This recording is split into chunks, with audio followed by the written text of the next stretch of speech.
All right, Genesis 50, the final chapter of Joseph's life, the final chapter of Genesis.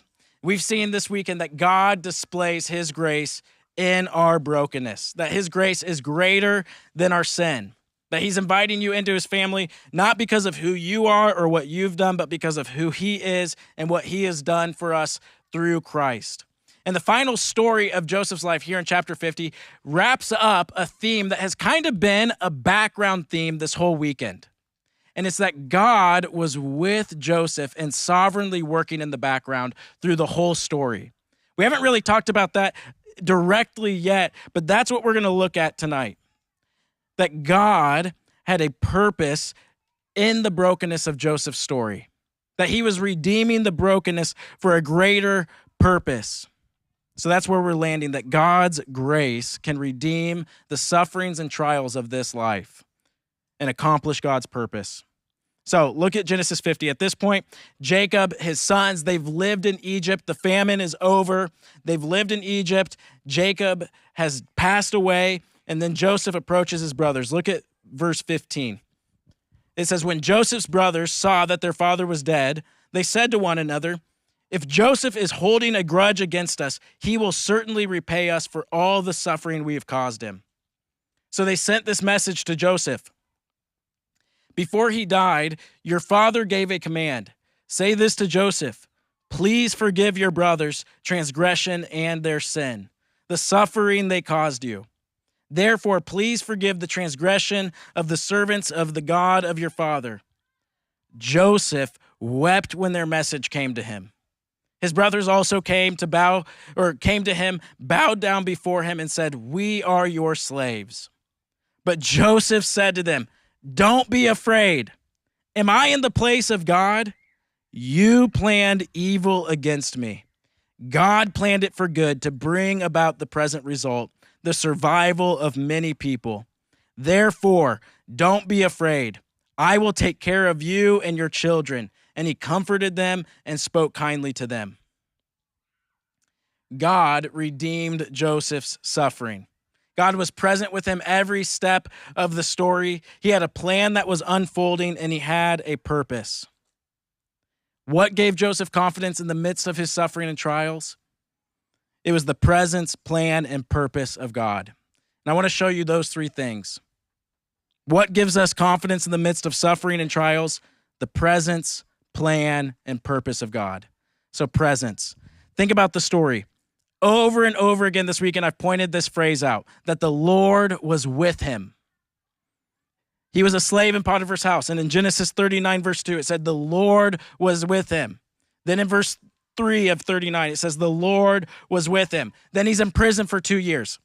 And in Genesis 39, 21, it shows up again. The Lord was with him. In verse 23, the Lord was with him. In Joseph's darkest moments, the Lord was with him. There was never a moment when he was alone in the darkness. If you haven't figured it out yet, I use a lot of kid analogies. So last summer, Crew did something really sweet. So he was the 3-year-old running around. He had the blue bike. He's awesome. So he was doing this thing for probably a month or two last summer. Every night, I would tuck him in bed, I'd sing him a song, and then I'd tell him a stinky, stanky, smelly, and PU story. Those are the adventures of 4 piglets who have a superpower of farting. They defeat like crazy villains like Herky and like other villains like that. Yeah, Max got that. So I tell him a stinky, stinky, smelly PU story, but then for about 2 months, every night, we'd tuck him in, I'd hug him, kiss him, and then he would say this line to me, Daddy, stay with me. Every night, all summer last year, Daddy, stay with me. And it was like heartbreaking every time I was like, I'm going to go like watch YouTube. Like, like if I felt like a horrible dad, but it's like, yeah, man. Okay. Some nights I never stayed with him. Anyways, every night, 2 months, Daddy, stay with me. Or he'd switch it up. Daddy, lay with me. Why? Because in the dark of night, the presence of a father is a great comfort. What's Joseph's story show us? We have a father who in the darkest nights of our souls is present with us. You're not alone in the darkness. The Lord was with him. A child in the arms of their father. feels comfort. A child can walk through darkness when they have the hand of their father. No matter what storm you're in, no matter how heavy the darkness is, your father is present. Presence. What's the second thing that gave him confidence? The plan. Look back at verse 20 in chapter 50. This is one of the key verses in Joseph's stories. Verse 20, you planned evil against me. God planned it for good. What gave Joseph an unshakable confidence in his trials? God had a plan. There was never a moment in Joseph's story that he was outside of the plan of God. There was never a moment where something happened to Joseph and God was like, didn't expect that. That was never the case. God had a plan. We saw it back in the story in chapter 45. What did Joseph say in verse 8? It wasn't you who sent me here. It was God. Joseph had an awareness that God was working in ways that he couldn't see, that he was actually unfolding his sovereign plan for his life. Knowing that God has a plan, that he is in control, that nothing can happen outside of his sovereignty in your life gives you an unshakable confidence in the midst of trials. I remember the summer after my sophomore year, I was just walking through an incredibly uncertain time in my life. I didn't know what I should do next, and this situation involved a girl. She was not Natalie. Boo, thank you, Andy. Yeah, I dated another girl once. No, more than once. Anyways, I don't know now I'm all thrown off. Shoot. I'm getting nervous. Okay. I was in a dating relationship, and I just didn't know what to do. And I remember this night, kind of the situation was kind of boiling. It's like, I just felt so confused on what to do. And I was working at a camp, kind of like this, went down to the dock, and it was late at night, and I just sat there with my Bible. And eventually I came across this verse in Psalm 139, verse 16. Here's what Psalm 139:16 says. It says, your eyes saw my unformed body. All the days ordained for me were written in your book before one of them came to be. And that night, I read those words sitting on that dock in the midst of uncertainty. And it just overwhelmed me, knowing that God saw me and he ordained every single one of my days before any of them ever came to be. And I don't know where I came up with this number, but I just had this thought pop in my head. I was like, God knows exactly what I will be doing 736 days from now.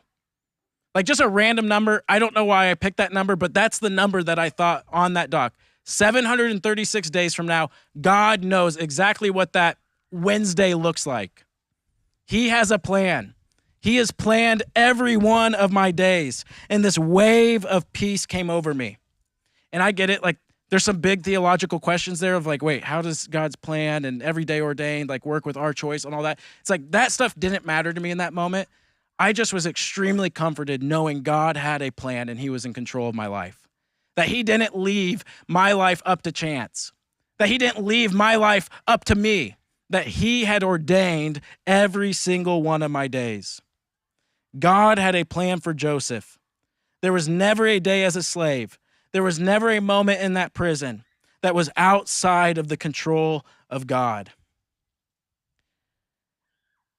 I don't know what you are walking through, and I don't know what you will walk through. But what I do know is that won't surprise God. And that God has a plan for that trial. He has a plan for your life. And listen, if we have a God who would love us enough that his plan of salvation would include a cross, then we have a God who we can trust his plans for our life. Plan. Here's the third thing we see is purpose. Look back at verse 20. How does it end? It says, you planned evil against me. God planned it for good to bring about the present result, the survival of many people. What was the purpose? What was the purpose of this trial that Joseph experienced? to bring about the present result, the survival of many people. God's plan had a purpose. God's sovereign grace is powerful enough to redeem evil for good, to redeem trials for his purposes. Joseph couldn't see it in the moment, but he had an unshakable faith that God had a purpose for his suffering. If we're going to walk through suffering well, we have to also have that unshakable confidence that our trials have an eternal purpose. Maybe something that we can't see. And maybe there will be a day where we're able to connect the dots, but maybe not. But to have an unshakable confidence that God has a purpose and is using these trials to prepare us to experience a weight of eternal glory. God used Joseph's suffering to save thousands. I mean, think about his story. Had Joseph not been thrown into a pit, he would not have been sold as a slave. If he was not sold as a slave, he wouldn't have been in Potiphar's house. Had he not been in Potiphar's house, Potiphar's wife wouldn't have approached him. Had Potiphar's wife not approached him, he wouldn't have been falsely accused. If he wasn't falsely accused, he wouldn't have been in prison. If he wasn't in prison, he wouldn't have met the cupbearer. If he didn't meet the cupbearer wouldn't have told Pharaoh about Joseph. If the cupbearer didn't do that, Joseph wouldn't have been elevated to second in control. If he hadn't executed this wise plan for Egypt, then he wouldn't have saved thousands and thousands of people. Joseph had this unshakable confidence in God's purpose. He says, what you planned for evil, God planned for good to bring about the present result, the survival of many people. But there's also something else that wouldn't have happened. Think back to chapter 45. This is in that scene where Joseph reveals his identity to his brothers. He's telling them, hey, I'm actually Joseph. And he said something in verse 7 of chapter 45. Here's what he said. He said, God sent me ahead of you to establish you as a remnant within the land and to keep you alive by a great deliverance. Think about this. Why is it so important that this family would have a remnant? Why is it so important that this family would be saved by a great deliverance? You see, God's purpose in elevating Joseph wasn't just for the famine in Egypt.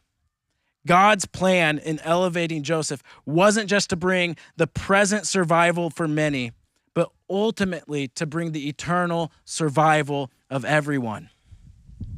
The purpose of Joseph's suffering was to ultimately save the family that God had chosen to bring Jesus through.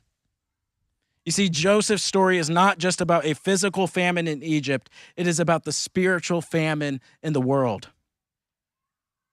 And like Joseph, Jesus' story is a story of presence, plan, and purpose. God had been sovereignly orchestrating his plan of salvation since Adam and Eve sinned in the garden. Every footstep of Jesus was according to the plan of God. And like Joseph, Jesus' suffering brought about the survival of many. God used what we planned for evil for the world's ultimate good. Like Joseph, God the Father was present with his Son, present with him in his baptism, present with him in the wilderness, present with him every step of the way to the cross. But unlike Joseph, there was one moment in history where God the Father was not present with his Son. On the cross, Jesus cried out, my God, why have you abandoned me?" You see, Jesus lost the presence of his Father in the darkest moment of suffering. Why? So that you never would.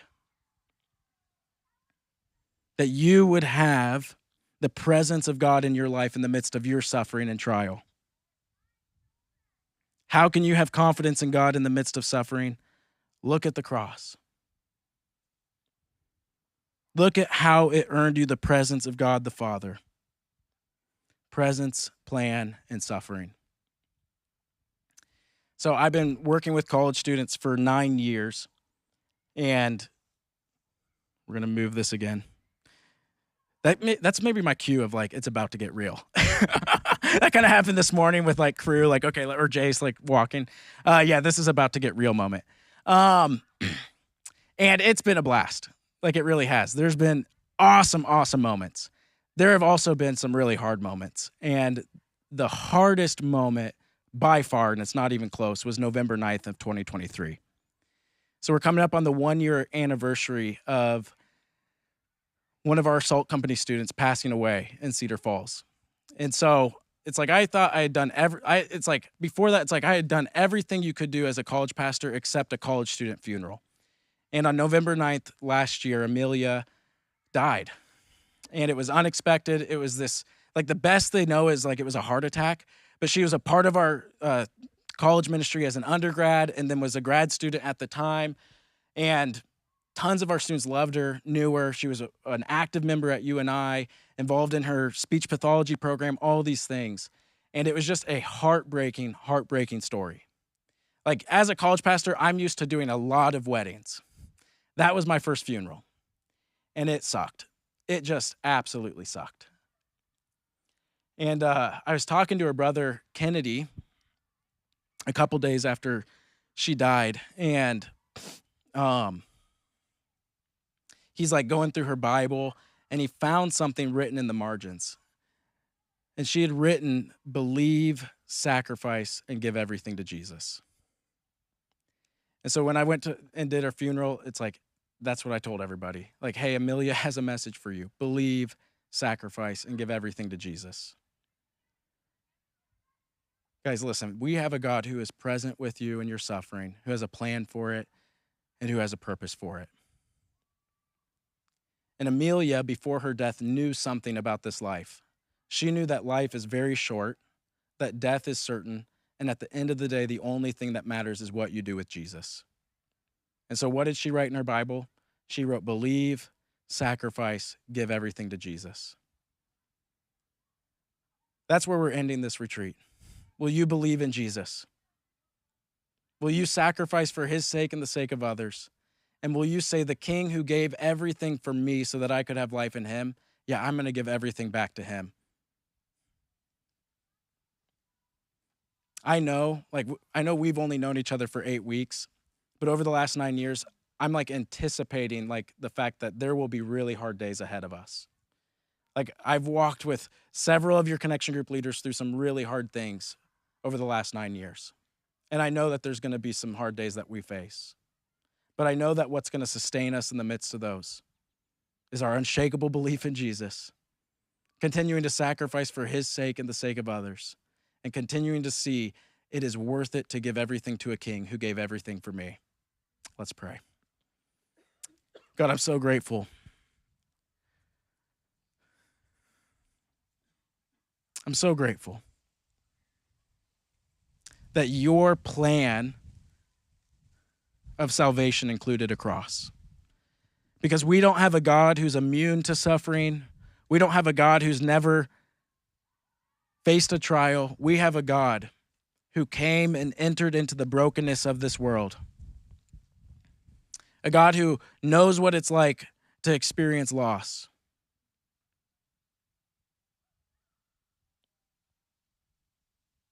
A God who maybe didn't give us all the answers to why we face suffering, but he gave us the ultimate answer when God himself in Jesus Christ took his last breath and said, "It is finished." And you gave us the ultimate solution to suffering when Jesus rose victoriously 3 days later, conquering sin, death, and hell forever. God, would we have an unshakable confidence in you as we walk through trials in this life? As we live in a broken world where suffering does take place, would we feel your presence? Would we have a confidence that you have a plan to use what we walk through for your purposes?